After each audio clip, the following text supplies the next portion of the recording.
डरता था वल्लाह मैं इस मेंबर पर बैठा हूँ कि बड़े बड़े उलमा होते थे ना, जब से रफीक मिल्लत की खिलाफत आई है तो दिल से डर ही निकल कर चला गया, कोई डर नहीं लगता। और वो ऐसा कलंदर है जिसके सामने बड़े बड़े लोग बड़े बड़े शोरमा बोलते ही उनकी जबानें गूंग पड़ जाती हैं।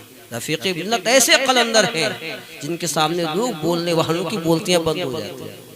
अल्लाह हमारे उस पीर खाने के शहजादों को सलामत रखे। तो खैर मैंने जो पढ़ा इन्न दीन इंदल्लाहिल इस्लाम, बेशक अल्लाह के नज़दीक सबसे प्यारा दीन सबसे प्यारा मजहब है तो वो मजहब इस्लाम है, वो मजहब इस्लाम है। तो जो मेरी आदत है, जो हमारी खानकाह का पैगाम है, मुफ्ती साहब क़िबला ने वो सारे पैगाम दिए, लेकिन मैं उसको दोहराना चाहता हूँ कि आप मसलक आला हज़रत पर मजबूती से कायम रहें, मसलक आला हज़रत पर मजबूती से कायम रहें, अपने बच्चों को अच्छी तालीम दें। दूसरी जो आज मुआशरे में जो कुछ बातें नज़र आती हैं कि आप ये कार्ड जो बांटने का रिवाज है ना, दावत देने का बिल्कुल जायज़ है, दुरुस्त है, लेकिन जब एक मोबाइल चल गया है इतने हादसे होते हैं ना। एक तो कार्ड इतने महंगे बनाए जा रहे हैं इस दौर में, एक कार्ड की कीमत 200, 250, 300। एक कार्ड मेरे पास आया तो मैं लकड़ी के उसमें था, मैं पता चला कि वो लगभग 13 या 1400 रुपये कार्ड ही कार्ड है वो। तो कितनी फालतू खर्चे हो रहे हैं हमारी शादियों के अंदर। अपनी शादियों में खर्चे कम करो। कैसी कैसी जवान बच्चियां बैठी उनके रिश्ते नहीं हो पा रहे हैं, दहेज की मांगे कम करो। तो कार्ड इतने महंगे, तो पहले तो ये देखें इतने हादसे, अभी कई खबरें मेरे पास आई कि हजरत बहन की शादी थी, भाई कार्ड लेके जा रहा था बाइक से और एक्सीडेंट हो गया और इंतकाल कर गया। कैसे कैसे हादसे होते हैं। तो मुसलमानों इसका ख्याल रखो, जब मोबाइल का दौर है, इंटरनेट का दौर है, अगर कोई तुम्हें व्हाट्सएप के जरिए मैसेज के जरिए खबर दे दे, खबर देने तो मकसद होता है ना, तो उसे कबूल कर लिया करो। एक तो तुम्हारा वक्त भी बचेगा और ये जो हादसात रास्ते में इससे महफूज रहेंगे, और ये जो महंगे कार्ड है इस फजूल खर्ची से भी बचेंगे आप। तो इसको मान लिया करो। मैं तो मेरे मुरीद जब कार्ड लेके आया उनको समझाता हूँ, बेटा व्हाट्सअप कर दिया को मेरे पास मत आया करो, मैं तुम्हारी तारीख को कबूल कर लेता हूँ। इसको ज़िद पे नहीं अड़ना चाहिए कि नहीं साहब जब तक आप नहीं आओगे हम इसे कबूल नहीं करेंगे। दूसरी बात, जब बारातों में जाया करो तो जैसे घर में खाना खाते हो ना, उसी तरीके से बारात में खाया करो खाना। अच्छा है ना, उस बच्ची लड़की वाले से पूछो ना, कब उसकी ज़मीन बिक जाती है तब कहीं वो जाकर तुम्हारे खाने और नाश्ते का इंतज़ाम करता है। लेकिन मेज़ के नीचे देखो ना, इतना गोश्त होता है, इतना पड़ा होता है कि अगर इकट्ठा किया जाए तो कम से कम एक छोटी सी बारात में पड़ जाएगी उसमें। घर में आप 1 किलो गोश्त में पूरा ख़ानदान अपना पूरा घर खा लेता है ना, आपका पूरा परिवार खा लेता है। लेकिन जब बारात में जाते हो एक आदमी अकेला डोंगा पूरा समेट लेता है, फिर भी तुम्हारे पेट नहीं भरते। उससे पूछो तो सही ज़रा, जिसकी ज़मीन बिक गई, उसकी बेइज्जतियाँ, कितनी बारातें वापस हो गई इस वजह से कि उसके खाना कम पड़ गया। इसलिए मुसलमानों होश में आओ, क्या हालात चल रहे हैं। इसलिए किसी के बारात में जाया कर उसके, हाँ, और ये भी याद रखें, देखिए अरशद भाई ने बताया कि जो लोग, अब किसी की गुंजाइश एक आदमी की पूछने की है तो उसे कबूल किया करो ना, कि हमारे पूरे ख़ानदान को हमने तुम्हें खिलाया था, तुम नहीं खिलाओगे तो हम तुम्हारे यहाँ नहीं आएंगे। इस शिकवों को ख़त्म करो। तो मुसलमानों जब यहाँ से जाना तो पैगाम लेके जाओ, जब बारात में जाएं, एक तो आज खड़े खड़े वो खाना पिलाने का जो हो रहा है ना, इससे ही बचें, इससे बचें। गाना बाजा डीजे वगैरह इन तमाम चीज़ों से बचें। मुझे अपने दादा की बात बार बार, मैं जहाँ जाता हूँ अपने दादा की बात बताता हूँ। मैं एक छोटा था और हमारे दादा कहने लगे, भैया हमारी बारात तो जब गई थी तो एक लड़ुआ में बधना गए थे भरकर, तो मैं तो बधना जानता नहीं था, और एक लड़ुआ में जा नमाज और फर्श गए थे। मैंने कहा अब्बा, अपने दादा को अब्बा कहते हैं ना, अब्बा ये क्यों लेकर गए थे आप? तो कहने, जब वो बधना क्या होता है? उन्होंने कहा मिट्टी का एक लोटा होता है जिससे वजू किया जाता है। तो मैंने कहा इसकी क्या ज़रूरत थी? कहा उस वक्त बारातें कई कितने रुका करती थी, तो हमने मस्जिद के इमाम साहब को लिया और नमाजियों को लिया और बैलगाड़ी पे, ये जहाँ वक्त होता था पहले वो बैलगाड़ी धीरे धीरे चलती थी, तो जहाँ नमाज का वक्त होता था तो हम लोग उस बदने से वज़ू करते थे। पानी भरने वाला एक साथ में होता था, मस्जिदों में पानी भरा होता था, फिर वज़ू किया जाता था और नमाज अदा की जाती थी। सुभान अल्लाह, कितनी बड़ी बरकतें होती होंगी नमाजों में, उन बारातों में। लेकिन आज क्या होता है, आज क्या तलाश करते हैं, नाचने वाले को, गाने वाले को, बजाने वाले को। तो उसमें बरकतें कहाँ से आएंगी? जब तुम नाचने गाने वालों को तलाश करते हो, फिर वो बहू आती है ना, फिर तुम्हें नचाती है। कितने आशा, 2 दिन नहीं होते शादी को, मेरे पास आए बेहुसे ऐसे केस है मेरे पास आते हैं कि हजरत अभी 2 दिन शादी को नहीं है, बहू को तलाक मांग रही है, रिश्तेदारी में झगड़े पड़ गए। अल्लाह की कसम, अगर शरीयत के मुताबिक तू रिश्ता करता तो आज तेरे घर में झगड़े नहीं हो रहे होते।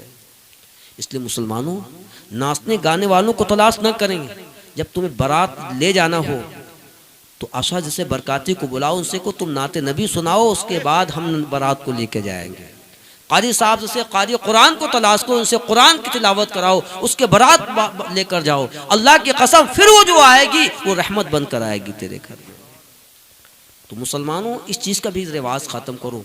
जब खाना किसी के यहाँ खाएं तो उसी हिसाब से खाएं। एक तो ये ख्याल रखिए, दहेज की जो मांग चल रही है इस वक्त बहुत ज़्यादा है। अल्लाह रहम फरमाए, कितनी जवान बच्चियाँ इसलिए बैठी हैं जिनके रिश्ते नहीं हो पाते कि दहेजों के चक्कर में। और उसके बाद अगर रिश्ता चले भी गए देखने तो पूरा ख़ानदान, कभी कोई एक आया, कभी 2 आए, कभी 3, रोज़ाना रिश्ता देखे जाते हैं। याद रखो, उसको जो है उसके घर को होटल ना बनाओ। कैसा गरीब है, कैसे इंतजाम करता है। तो मुसलमानों, ये तमाम बातें मैं जो बता रहा हूँ उस पर गौर करें। अपने बच्चों को अच्छी तालीम देना है, और जो ये जो दहेज की मांग है इसको ख़त्म करो। ये कब तक ये चलेगा? इसलिए मुसलमानों, अल्लाह रसूल के वास्ते हालात बहुत नाजुक। और एक बात और बताएं, इस वक्त मैं उस जगह का नाम नहीं लेना चाहता, इशारतन मेरे पड़ोस में है, मैं जहाँ रहता हूँ।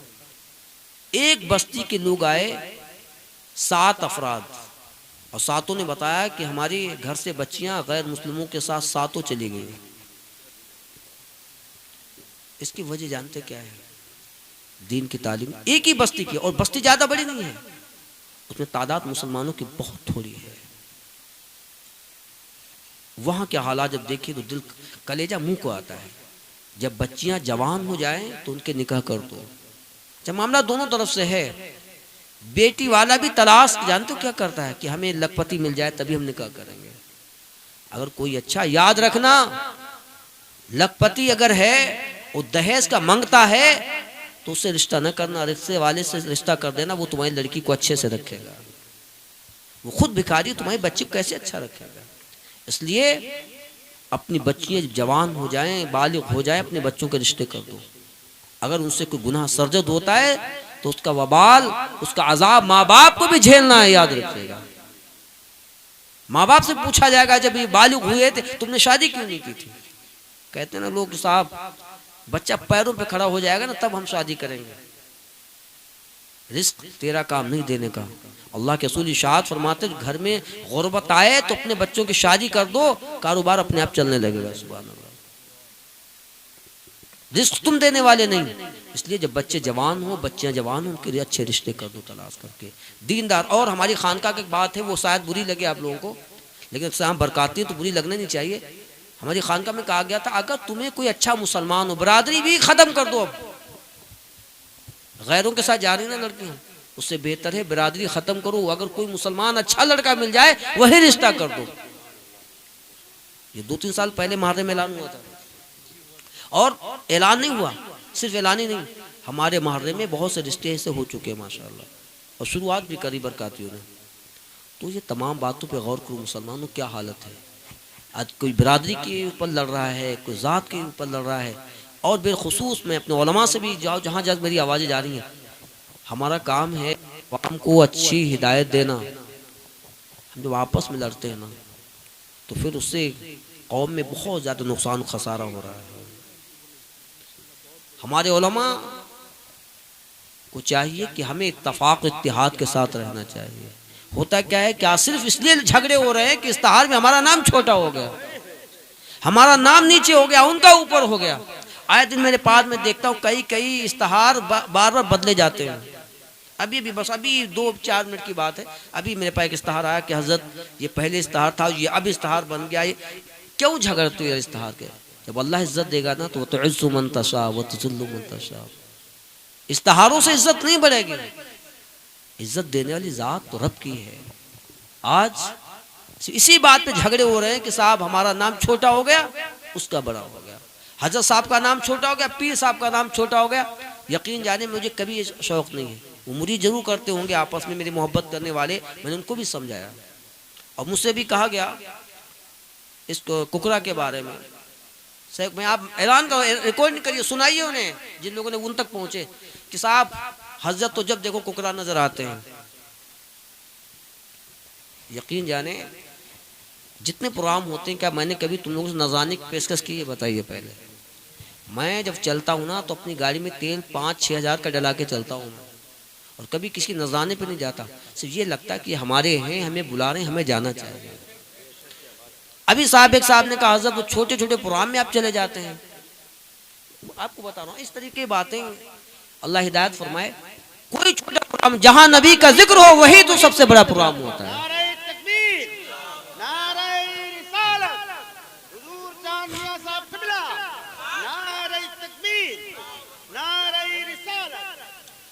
मुझसे कहा गया हजरत छोटे प्रोग्राम में मत जाया करो। मैंने क्यों साहब? चाहता हूं कि 10 आदमी बैठे होंगे, 10 में से एक भी अमल कर ले तो मैं समझता बहुत बड़ा प्रोग्राम हो गया हमारा। और यहाँ खचाखच मजमा भरा होता, कई बीघे में लोग बैठे होते, वाह वाह सुभान अल्लाह कह चले, एक भी अमल न करे तो बताओ इसका फायदा क्या है? ये पंडाल तुमने क्यों लगाया था? पैसा क्यों खर्च किया? इसलिए कि हम अगर गुनहगार हैं, जलसों में जाएं तो गुनाहों से तौबा करें, जो उलमा हमें हिदायत दे उस पर हम अमल करें। इसलिए इन बातों बिल्कुल मत आइए। आप मेरे पास जब वक्त होगा, चाहे छोटा प्रोग्राम हो, मेरे लिए कोई छोटा प्रोग्राम नहीं है, जहां नबी का जिक्र है वो मेरे लिए सबसे बड़ा प्रोग्राम होता है। मैं उस इलाके में, उन गाँव में भी जाता हूँ जहाँ 5 और 7 आदमी होते, वहां भी मैं जाता हूँ। यकीन जाने मुझे बिल्कुल ये नहीं, ये खौफ रहता है, डर रहता है कि साहब छोटे गाँव छोटे प्रोग्राम, ये कुछ नहीं होता। सोच बड़ी बनाओ, छोटी ना बनाओ। मैंने अपने मुर्शिद ग्रामी सरकार आसुलमा के बारे में सुना कि वो गांव गांव जाते थे, और अब तो कुर्सियां सोफे हमारे लिए डाले जाते हैं। उस दौर में कुर्सी सोफे नहीं, मटके रख दिए जाते, मटके पे बैठ के तकरीर की है। मैं सच बता रहा हूँ आपको, क्योंकि मैं किताबें लिखी बातें नहीं बता रहा हूँ, मैं जो खानका में सुना है ना वो बता रहा हूँ आपको। मैं सरकार आसुलमा वैसे वही मलमल का कुर्ता, चिकन वाला कुर्ता पहने और लुंगी पहने थे, और वैसे चले गए, गाँव के अंदर चले गए और मटके पे बैठ के तकरीर करके चले आए। कभी गौर नहीं किया कि हम इतना बड़ा मुफ्ती हूँ, इतना बड़ी खानका का मालिक हूँ, इतना बड़ा पीर हूँ। ये मेरे मुर्शिद ने हम लोगों को सिखा के गए, और उलमा का इज्जत करना भी सिखाया है। पहले मैं दुआ करता हूँ, मेरे अल्लाह हमारे उलमा में इत्तफाक पैदा फरमा दे। हमें सब ये सोच लेना चाहिए कि हमें मसलक के आज़ाद का काम करना है, सिलसिलों पे नहीं लड़ना है। आज पीरों का भी हाल यही हो गया। हाँ, पीरों का भी हाल हो गया। पीर साहब मजमे में बैठकर दूसरी खानका की बुराई, फला पीर की बुराई। खानदान बरकत हमारे मुर्शिद ग्रामी, मुर्शिद इजाजत हुजूर फ़िक़्ह मिल्लत ने कहा ना था, सिलसिले पे मत लड़ो, जितने सिलसिले सब हमारे हैं। बरकाती हो, रज़वी हो, कादरी हो, चिश्ती हो, साबरी हो, सारे हमारे तो हैं। तो इसलिए सिलसिलों पे नहीं लड़ना, हर बुजुर्ग की इज्जत करना है हमें। कोई भी पीर हो, अगर वाकई शरई पीर है, शरीयत वाला है, तरीक़त वाला है, तो हमें उसकी इज्जत करना है, झगड़े नहीं करना है। और अपने से बड़ों का, और बड़ों को भी चाहिए कि हमें छोटों पे शफकत करें, उनसे प्यार अखलाक से पेश आए। इमाम आज़म अबू हनीफा रज़ियल्लाहु अन्हु का कौल है कि तुम बाखलाक हो जाओ, दुश्मन भी तुम्हारा दोस्त बन जाएगा, और अगर तुम बदअखलाक हुए तो दोस्त भी तुम्हारा दुश्मन बन जाएगा। इसलिए अखलाक अच्छा पैदा करो। अल्लाह के रसूल सल्लल्लाहु अलैहि वसल्लम से पूछा साहबा ने, या रसूलल्लाह हमारा पड़ोसी एक है जो नमाजों का पाबंद है लेकिन उसका अखलाक अच्छा नहीं है, तो मेरे आका इरशाद फरमाते हैं वो जहन्नम में जाएगा। फिर या रसूलल्लाह हमारा पड़ोसी नमाजों का तो पाबंद है और बहुत ज्यादा नमाज इबादत करता है, उसका अखलाक अच्छा नहीं है, बद अखलाक है, मेरे आका इरशाद फरमाते वो जहन्नम में जाएगा। अखलाक की बुनियाद पर जन्नत दोज़ख का जो है टिकट दिया जा रहा है। मुनाफिकत बहुत पैदा हो गई। अशाद भाई को देखा तो बाशाद भाई बहुत अच्छे माशाअल्लाह, इनके हटते बुराई शुरू हो जाती है। मुनाफिक की सजा बहुत खतरनाक है, जहन्नम की निचली वादी है। इसलिए मुनाफिकत से दूर रहो। आज सबसे ज्यादा खसारा आवाम से नहीं है, इन उलमा से ज्यादा खसारा है। जो हमारे दीन में नुकसान हो रहा है ना, हम लोगों के झगड़े से ज्यादा नुकसान हो रहा है। इसलिए अल्लाह से दुआ है, अल्लाह तबारक व तआला हम सबको इहदिन सिरातल मुस्तकीम पे चलने की तौफीक रफ़ीक अता फरमाए। और बरकातों मैं देखता हूँ कुकरा से काफ़ी बसें जाती, महराम मुलाकात होती। आज बहुत से नए नए पीर आ रहे हैं। ये नहीं कहता कि मुझे पीर बनने का शौक भी नहीं है, लेकिन वो तो बुजुर्गों ने बनाया इसलिए बन गया हूँ। सुभान अल्लाह। इससे पहले भी मैं सिर्फ इसलिए हजरत ने कहा था, बेटा जब कोई मुरीद हुआ कि उसे मुरीद किया सिलसिले काम करना है। और असद को मैंने वो रिकॉर्डिंग में सुनाई है, मैंने ऐसा नहीं कि मैं बताया था। मैंने मेरे हजरत ने कहा था रफ़ीक कि बेटा सिलसिले काम करना है मेहनत से, इसलिए मैं कर रहा हूँ। वरना वल्लाह ना तो मुझे हाथ चुमवाने का शौक़ है, ना मुझे पीर बनने का शौक़ है। और इन में जो है ये उलमा, इनकी जूतियाँ संभाल कर जो मैं सीखता हूँ वही बयान करता हूँ। इन उलमा की जूतियाँ हमारे सर आँखों पर। मुझे ये शौक़ नहीं कि उलमा से मैं हाथ चुमवाऊँ। याद रखिए, अगर मुझे हाथ चुमवाने का शौक़ हो ना तो मेरे मदरसे में इतने बच्चे हैं, उन्हीं से हाथ चुमवाने का अगर चुमवाता रहूँ, वो पाँचों टाइम में छुपता हूँ यार, यकीन जाने कि ऐसा मैं जल्दी असर की नमाज़ पढ़ के जल्दी निकलने की कोशिश करता हूँ कि बच्चे मुझे घेर न लें। और आप तो गए हैं, देखें ना, तो इसलिए मुझे शौक़ नहीं है। याद रखिए, बहुत पीर आ रहे हैं, आए दिन पीर आ रहे हैं। तुम बरकत ख़ानदान बरकत से जुड़े हो। इस दौरे हाल में समझता हूँ कि अल्लाह की कसम, ख़ानदान बरकत जहाँ आला हज़रत से पसंद किया हो उससे अच्छा पीर खाना। और आला देखें, बिलगराव महाराजा कुर्बान जाए, सारे खानकाहें बहुत अच्छी, सारी खानकाहों की जो है इज्जत और उनकी आबरू हमारे सर आंखों पर। लेकिन जब ख़ानदान बरकत नाम आता है ना, तो आला हज़रत तमाम खानकाहों में गए थे, हर खानका में गए। जब महरे का नाम आया तो जूतियां निकालते बगल में दबा लेते। लोगों ने पूछा हुजूर हर जगह गए? तो कहा यहाँ सच्चे अहले रसूल की बू आ रही है। और जब पहुंचे ना, इंटरनेट का दौर नहीं था, सैयदी सरकार आले रसूल महरेरवी अपने मोंढे चलते थे ना, मोंढे बैठे और कहना अहमद रजा आ गए, मैं तुम्हारा ही इंतजार कर रहा था। सुभान अल्लाह। देखिए तो सही, कुर्बान जाए, वो देख रहे हैं और क्यों ना देखें। असलाफ फरमाते हैं कि महरेरा की गद्दी पर शहजादा बगैर इरादे के जब बैठता है तो 100 किलोमीटर तक कैसे देख लेता है। और अगर इरादा से बैठे, इरादा करके बैठ जाए तो कहां तक देखेगा, कहां तक देखेगा, वो देखने वाला जाने। अल्लाह अकबर। तो फरमाया अहमद रजा आ गए, आओ। आज भी वो मकान जब आप जाएंगे, मस्जिद बरकाती के पास जाएंगे, मैं आपको पहचान बताऊं, इधर हजरत का घर है, इधर मस्जिद बरकाती, जो सामने है लिखा है अच्छे मियाँ का घर, उर्दू पढ़े हैं लोग, वो जानते होंगे। उस पर ताला लाक रहता है। उस घर के उस कमरे में आले रसूल महरेरवी आला हजरत को अंदर लेके जाते हैं। सुभान अल्लाह। और लेकर गए, मुरीद किया और खिलाफत भी अता फरमा दी। सुभान अल्लाह। अब जब निकले बाहर, नूरी मियाँ छोटे से थे और आले रसूल के अपने दादा का दामन पकड़ा। वो दादा, कुछ लोग कहते हैं कि शायद वालिद थे, वालिद नहीं दादा हैं। आले रसूल नूरी मियाँ के दादा हैं। कहा दादा, हमारी खानका में इतनी जल्दी तो खिलाफत दी नहीं जाती। उस दौर में भी नहीं, खानकाहों में जो मुरीद हुए आज भी चल रहा है ना, आज मुरीद हो खिलाफत तैयार है। लेकिन महर्रा कल भी बड़ा जो है इस मामले में सख्त था और आज भी सख्त है। खिलाफतें ऐसे वह नहीं बढ़ती। कहा कि दादा ये तो अभी आए और आपने इनको मुरीद किया और खिलाफत दे दी। तो कुर्बान जाएं, सैयदी आले रसूल इरशाद फरमाते हैं, बेटा नूरी, ये बरेली से मौलाना जो आए थे साफ सफाफ आए थे, दिल पाक लेकर आए थे, इन्हें निस्बत की होती हमने इनको अता कर दी। अब ये लोग तो कहते हैं कि आला हजरत साफ सफाफ गए थे। ये भी तो देखो, देखने वाले की जो नजर थी नूरी मियाँ की, आले रसूल की, वो दिल भी देख रही थी। पीर भी बाकमाल था तो मुरीद को भी बेकमाल बाकमाल बना दिया। पीर बाकमाल था, दिल को देख रहा था। तो खैर, अगर खानका पे हम गए अपनी और बातों पे तो पूरी रात गुजर जाएगी। तो मैं 2-3 बातें किस पे अमल करें और मजबूती से बरकातियों माहरे का दामन पकड़े रहो। और एक बात और बता रहा हूँ, बहुत से लोगों की शिकायत थी, हजरत हम कैसे मुरीद हों माहरे से, हजरत नहीं गए टाइम दे पाते। तो तुम्हें आसान तरीका मैं बता के जा रहा हूँ शरीयत का।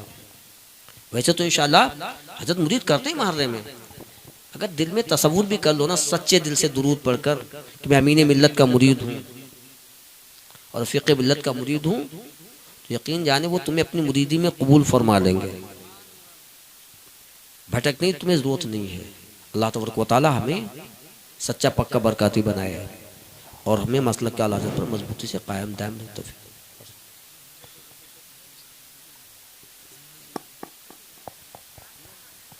चलो 2 शेर कोशिश करता हूँ। सलात